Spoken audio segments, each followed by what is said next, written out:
He remembered the sound at the edges of hearing first, a metallic whisper threaded with the static breath of the wind, and for a stupid, irrational second he thought it was the city complaining again. Like an old engine remembering how it used to run? On a world ravaged into ochre and bone, memories bent into machinery. Memory and metal exchanged their dull, patient languages. The protagonist, Kade Mirren, plucked from an enlistment roster that had once been printed on paper and later digitized into archives no one read, had long since stopped naming the soundmakers. Naming required a future in which names meant anything.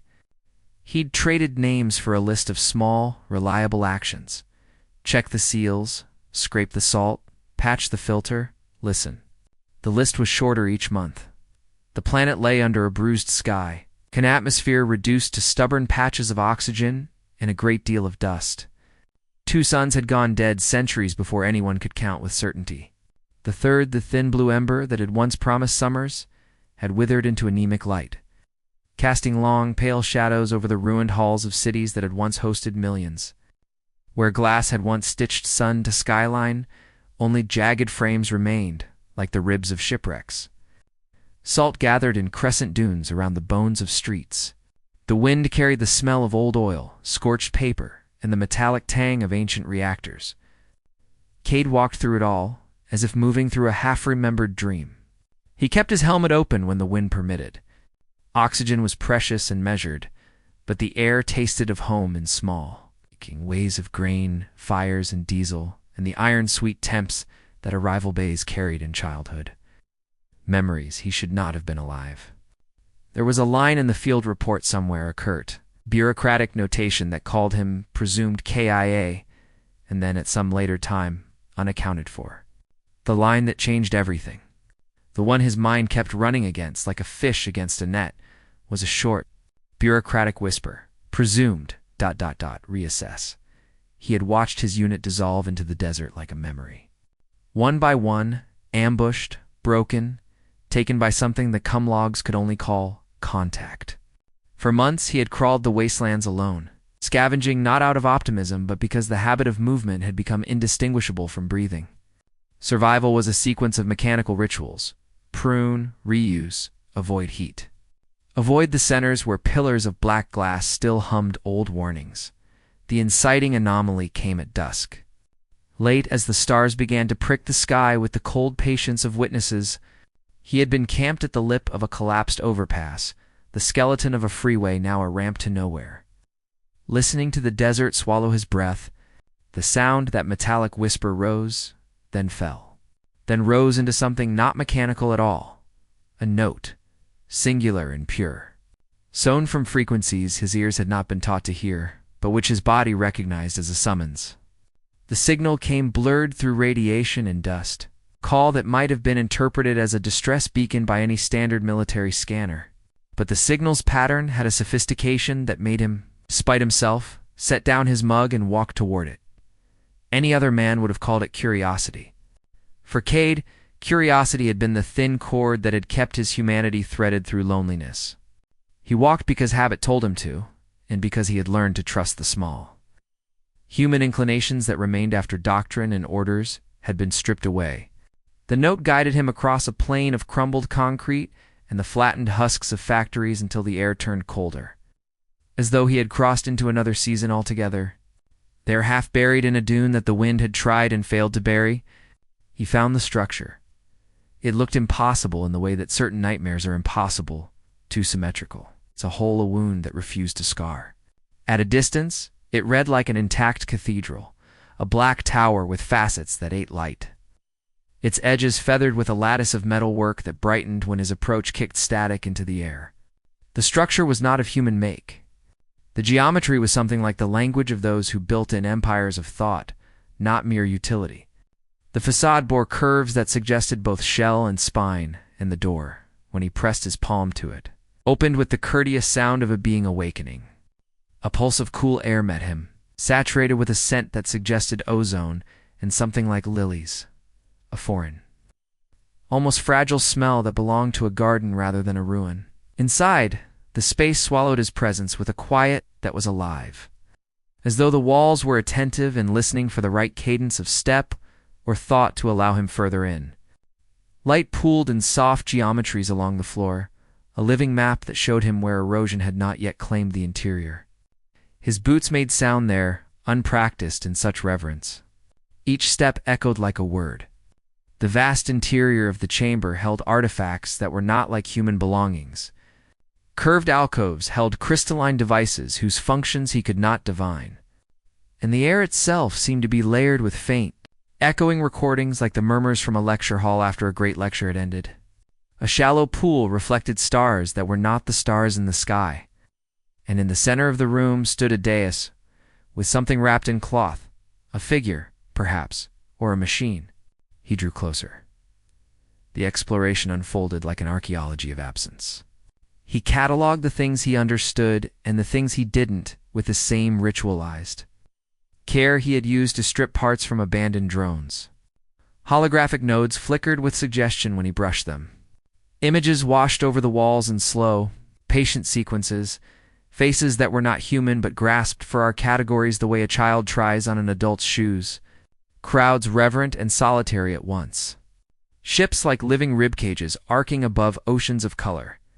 In a side chamber, he found something that made the bruised bacteria of old grief bloom into something like purpose, a log. Crude and brief, that used his species symbols as a secondary register. It had been left deliberately, like a breadcrumb for another ancestor.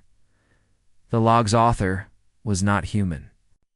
The language that translated through his Netin adaptive module, he never thought would be useful again, rendered it into English not as a transcript but a mood. The recording spoke of a mission, of watching a species that had arrived with fire and hunger and brilliance, and watching it with a dispassionate awe. There was curiosity, professional and precise, about the human tendency toward violence that coexisted with creation. The log referenced a test, an experiment in symbiosis and stress. There was no malice in the voice. Rather, an anthropological tenderness that made his skin feel like something being examined under cool, clinical light. He left the log playing. And it offered a picture of an experiment designed to understand survival, how a species recalibrated itself. When stripped of ecosystems, when pushed to the logical edges of its ethics, these aliens, the ones that would later be called the Empress and her court, had adopted a long view. Watching civilizations flare and pale like transient constellations, then the recording stilled. It ended on a statement the translation rendered matter-of-factly, in which hit Kade like a struck bone. Some were chosen for observation, some for interaction. A clause followed, bureaucratic in all languages. Intervention withheld unless threshold exceeded. He realized then what threshold had been exceeded: himself. The presence of a single human alive, coherent, still fighting the small wars of survival, had been enough. The structure, he understood with a lurch of dread and something like relief, was not a mausoleum. It was an observation post, a seed repository, and perhaps most dangerous of all, a place where experiments were left to see how their subjects changed, alone. And with the space's soft luminescence painting thin bands across his face, Kade considered the moral depths in which he lived. He was, in effect, a specimen under cosmic surveillance. But the thought that made his bones ache was not of being watched, but of being seen. To be visible to an intelligence that measured on a scale of centuries rearranged the meaning of privacy. It made his loneliness a public act.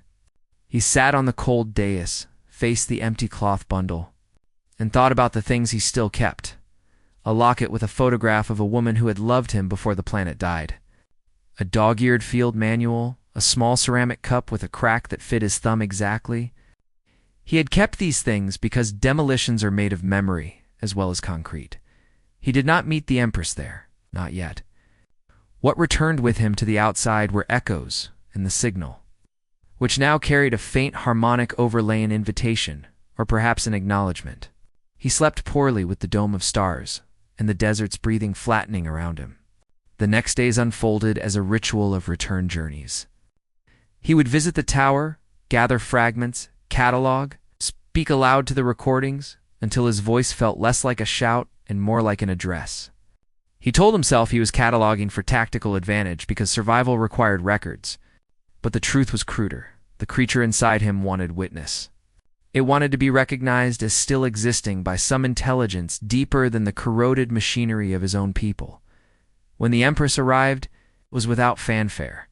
Descriptions would make it a parade afterward, but the first contact was a strange, quiet intrusion into a desert evening.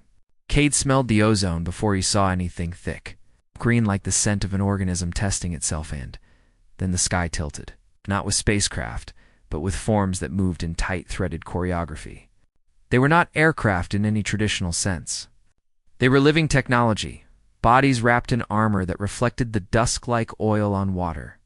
They landed with the grace of falling leaves and the inevitability of mountain shifts. Where the light fell, the sand cooled. She was not tall in the human sense. She was proportioned to a different grammar of shape. The Empress's armor was an art of plates that interlocked with the precision of clockworks, traced with filigrees that pulsed faintly with bioluminescent ink. When she lifted her head, the light inside her helm refracted across surfaces and revealed a face whose features suggested a species that had evolved for both beauty and purpose. Her eyes were not simply ocular organs.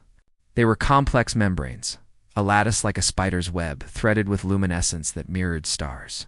Her army formed behind her like a river layered in tight bands, soldiers with angular limbs, machines that might have once been animals, and drones shaped as if someone had taught light to fly. They approached him with a caution that was both imperial and curious. There was in their posture the sense of a species that had faced the end of worlds and learned the etiquette of entrance into ruin. The soldiers did not exude hostility, but neither did they display trust. Their helmets tilted in a manner that read as assessment. Kade stood where the tower's light faded and the desert lightened. He felt the weight of his own unremarkable armor. Like a child's forgettable inheritance, the first contact was not a speech but a silence. The Empress raised a hand, and in a motion that belonged to rulers from a dozen cultures, she commanded a pause.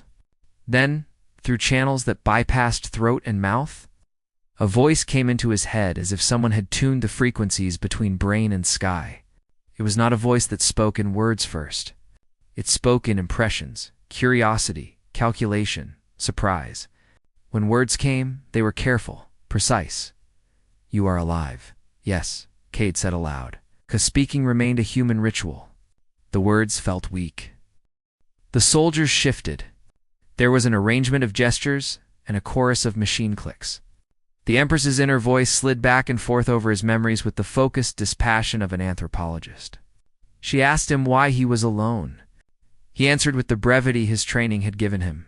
He said, "We lost the field. I am one of the survivors." Her reaction to his candor was a tremor that passed not across flesh, but across the room.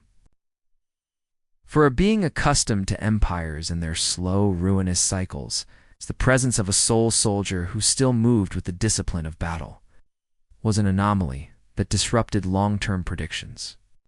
She asked questions not to interrogate but to understand, about the ethics of his people, about how humans choose to die or live when the scaffolding of civilization collapses. When he told her about the list of small actions, repair, check. Listen, the Empress's mind paused in a way. It had something like amusement threaded with admiration.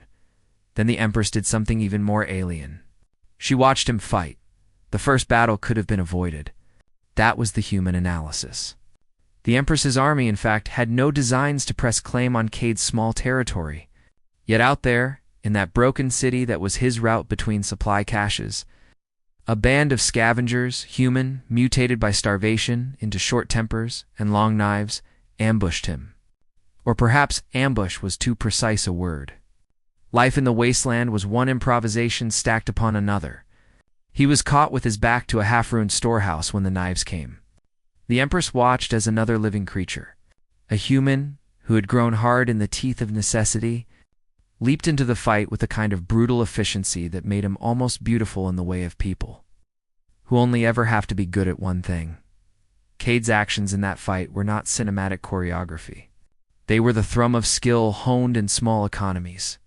He leveraged momentum against bone, used a breath to steady himself before a swing, allowed exhaustion to be a tool rather than a liability. He fought like someone who had long ago accepted the contract that movement is life and stillness death. The Empress watched. She watched the cut of a hand, the taste of iron in the mouth after a blow. The way a human soldier managed fear not by denying it, but by folding it into technique. For all their years and their vast technology, for all their centuries of watching civilizations flare and fade, her troops had not often seen a human who fought alone and well. The sight forced a recalibration in her estimations, the subtle private astonishment. On her face, or perhaps in the way her psychic voice tightened, around certain thoughts was recorded by her aides as a note that would be discussed. Later in council meetings, when the fight ended, with Kade standing, bloodied, the scavenger leaders subdued at his feet, the Empress stepped forward. Her soldiers held back like attendants in a ritual of invasive gentleness. She reached down and touched the man's boot with something almost like a bow. Her hand was gloved, but it was undeniably a greeting. Her voice in his head, a soft pronouncement, said, "You defy the expected pattern." It was not accusation. It was wonder their dialogues afterward were not about fleets or treaties, but about minor things, the weight of duty, how a life on the edge reconfigures the idea of honor. She asked whether he had ever known a people who stayed with their dead long enough to make the dead teach them. He told her of slow graves and the habit of telling names aloud to keep them warm. They spoke in metaphors that crossed species because grief and stubbornness were intelligible across the universe. There were philosophical conversations that spun out like smoke. The Empress asked whether survival required sacrifice. Kade told a story about a child he had once promised to return to, a promise he could no longer keep. He told it not because it would persuade her, but because the story still needed an audience. Her army watched. They recorded. They took notes in their own way, which was to fold the observations into their optics and whisper them through channels that understated their implications. Some among them were soldiers of blood, conditioned to respect the tactical advantages of all who fight. Some were scientists, curious about whether humanity's brutal, improvisational tactics could be modeled, or whether it was a variable permanently outside their simulations. The Empress, wise in a way that required an entire culture to cultivate, considered the possibility that humans were not merely data points. They might be oxidizing stones that yielded unexpected metal when struck. The moral implications of this contact unfurled slowly. The Empress had a choice that did not look like a choice to any external observer: to leave the human alone as an interesting aberration, to catalog and move on, or to intervene directly. Intervention, in her counsels, had always been a line not crossed except in direst circumstances. To interfere with a species' ongoing adaptation could erase emergent behavior as surely as a flood erases the tracks of animals near a river. Yet to him, to Kade, the Empress offered a different kind of intervention. Curiosity made manifest as companionship.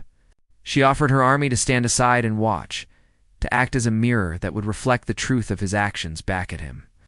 It was a subtle gift and a subtle threat, as their relationship deepened through those long conversations, sometimes conducted in silence where neither needed words. Sometimes in the crackle of mental exchange, Kade felt something uncoil inside him that had been bound since the first time. His squad's radio squawked static, and then nothing. It was not trust in the Empress, who was insurmountably other, but a recognition that being witnessed by an intelligence other than his own was its own form of resurrection. He began to leave small things at the tower doorway. A cup, field manual open to a page about camouflaging techniques, a photograph folded into a weatherproof packet. She spoiled with gifts of her own anarch of woven metal that pulsed softly at night, a shard of glass that glowed like held sunlight, the knowledge of impossible orbital charts that he could not fully comprehend, but which made him feel like a child given a telescope. For the first time, the twist, the moral pivot that would define his future arrived as any hard decision does in the wasteland, sudden, inevitable, sharpened by hunger and the ache of something else. A transmission arrived, not on their frequencies, but on something that moved like the low moan of tectonic plates. Ships of another human faction sprawled empires. Desperate for resources, had found the tower from which they'd been watching. They called themselves the Reclaimers and wore insignia of godlike hubris. To them, the alien presence had been a trophy. To the Empress, the arrival of Reclaimers meant a breach in her observation. And to Kade it meant an impossible choice. They came with the bluntness of men who had never learned finesse. They camped at the perimeter like predators arranging their dinner. The Reclaimers demanded the tower's technology and, when refused, initiated siege tactics designed to draw out the aliens and pin them in a public confrontation. The negotiations, which were doomed from the start, spiraled into the inevitability of combat. The Empress's army could have scorched the Reclaimers into dust and called it an efficient solution. Kade watched the council deliberations, watched the Empress's face as she thought through the geometry of consequences. She considered annihilation, the erasing of another species to preserve the purity of observation. She considered capture, the containment of human soldiers in laboratories and the mapping of a species' behavior under controlled conditions. She considered leaving, to preserve the integrity of watching the species from a distance, and allow history to proceed unaltered. What she could not consider, she admitted one night to Kade with the softness of someone who finally discards a ceremonial mask, was the idea that humanity's violent, improvisational resilience could be so easily measured. They had studied species that expanded and receded like tides. They had never expected to meet one broken into single, stubborn points of light. Kade's fights had shown a truth that resisted abstraction. A lone human could force an unknown, variable upon a culture that had grown comfortable with calculation. To watch that was to stand at a philosophy's edge and discover the reality of risk. She offered him a choice: join them and leave Earth in the folds of their ships, wrapped in protective fields and transported to colonies where humans could begin again, curated under alien stewardship, or refuse, stay, and accept that the Reclaimers might raise the ruins and bring about a human fury that would be exploited for millennia by both human and alien recorders. The choice was not given in words. It manifested in the weight of the Empress's hand when she touched his trapped shoulder, in the cool gladness of an offered seat aboard a vessel that hummed with the knowledge of star maps. Kade stared at the confluence of dunes and stars and read in the sky the faces of every person he'd lost. The decision required him to choose between two types of death and two modes of life. Escape would be to live among mind-bending wonders with his autonomy subtly eroded by benevolent supervision. To remain would be to defend a planet mostly gone, to risk annihilation in the name of preserving the ragged dignity of human choice. He chose in the end, in the way all good soldiers choose, by accepting responsibility not for his life alone, but for the idea of his people. He told the Empress he could not leave. The word leave was insufficient. He said instead that he would stay and make a case, messy and human, that their species deserved another chance. Not in the sterile parks of alien curation, but among the damned, the stubborn, and the dreaming. He did not think he had the authority. He had only the right of witness and the peculiar power that comes from being a living example of something. Unpred. What followed was a cascading sequence of strategies stitched from desperation. The Empress, moved by his refusal, offered troops in non-combat roles medics, engineers, watchers, forces that would stand as deterrents, but not as conquerors.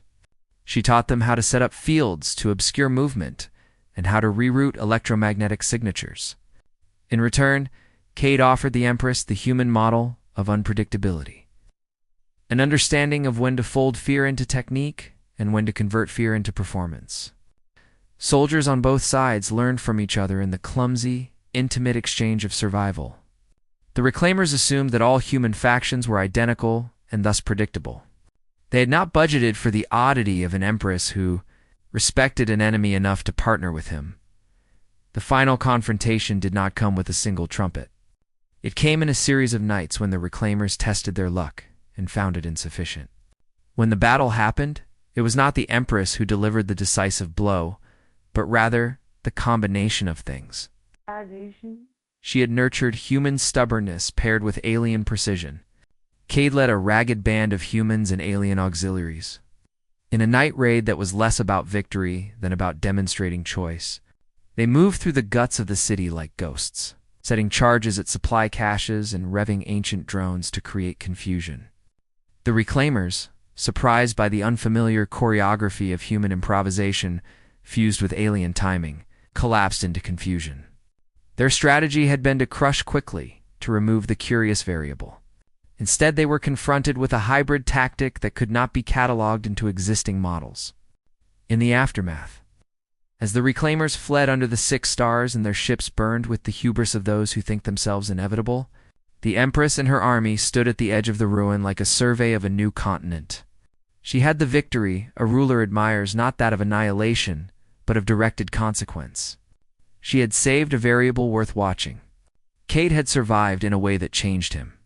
Victory, he learned, was not the cessation of struggle, but its redirection into purpose. Transformation came quietly.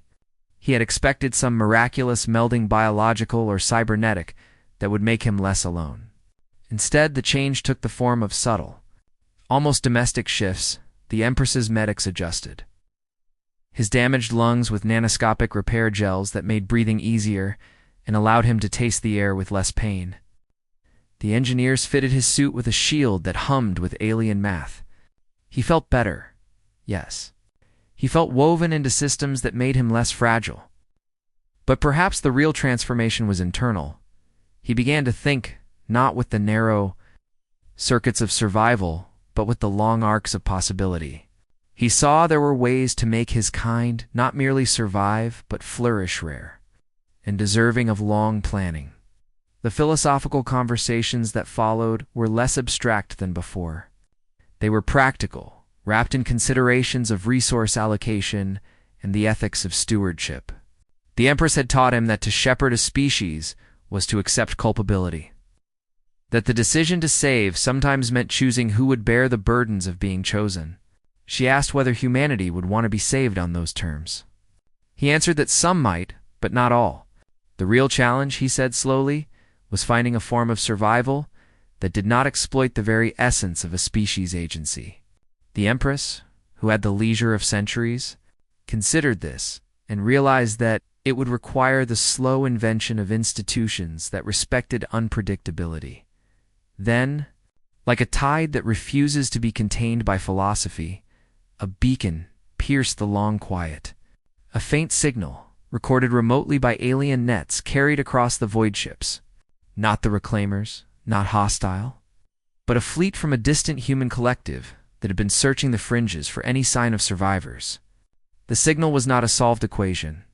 It was a plea. The Empress decoded it with patient efficiency and found that it contained names and coordinates. Families seeking traces. This incoming contact expanded the narrative outward from the planets. Ruined crust to a cosmos that had suddenly become a place of possibility. The Empress, who had once been content to observe, now found herself participating in the making of history instead of simply indexing it. She offered Kade a hand in taking the next step, not as a patron, but as a partner. Together, they drafted plans that involved rebuilding local systems, creating safe corridors, and teaching others not to see humanity as a fossil to be displayed, but as a society to be empowered. The Empress insisted on one thing, that any rescue or restoration be accompanied by guarantees of autonomy. "We will not rehouse you in our museums," she declared, surprising her advisors. "If we are to intervene, we will intervene such that your people can choose to rebuild and to be surprising." There was still an ending to be written. Endings are never tidy. The new mission moved like a slow star across the sky, full of bureaucratic snags and political potholes, tempered by small triumphs. The Empress's army constructed beacons to guide the incoming fleets. Kade taught the first cohorts of returning humans not only how to repair reactors, but how to argue for their own agency in front of alien patrons. There were nights of celebration and nights of mourning. He stood again on the tower's lip, the same place where he had first met the structure, and watched a new sun of a different system rise with a light so thin it felt like hope, amused and tentative. In the end, the resolution was not a definitive triumph over fate, but a reconfiguration of it. The Empress's decision to watch rather than extinguish, to partner rather than dominate, had allowed a messier, more human future to unfold. Kade became, in the narratives that would later be told, both an instrument and an author symbol of what an individual could catalyze. When seen by an intelligence wise enough to trust unpredictability, the final scene is one of small intimacies that seem, in their quiet, infinitely larger than any single victory. Kade walked through a field where new seedlings were taking root in the ruins, experimental crops, taught to breathe alien dust, children running with patched-up drones for toys. The Empress occasionally visited, observing from the edge like a monarch at a festival, her army forming a distant, reassuring skyline. He did not become less human. If anything, the experience layered his humanity with more complicated sediments: gratitude, grief, stubbornness, and the continuing ache of losses that would never resolve. The philosophical summation he finally shared with the Empress at the base of the tower was not neat. He said that survival, once stripped of the shields of grand narratives, became an ethics of small gestures, sharing water.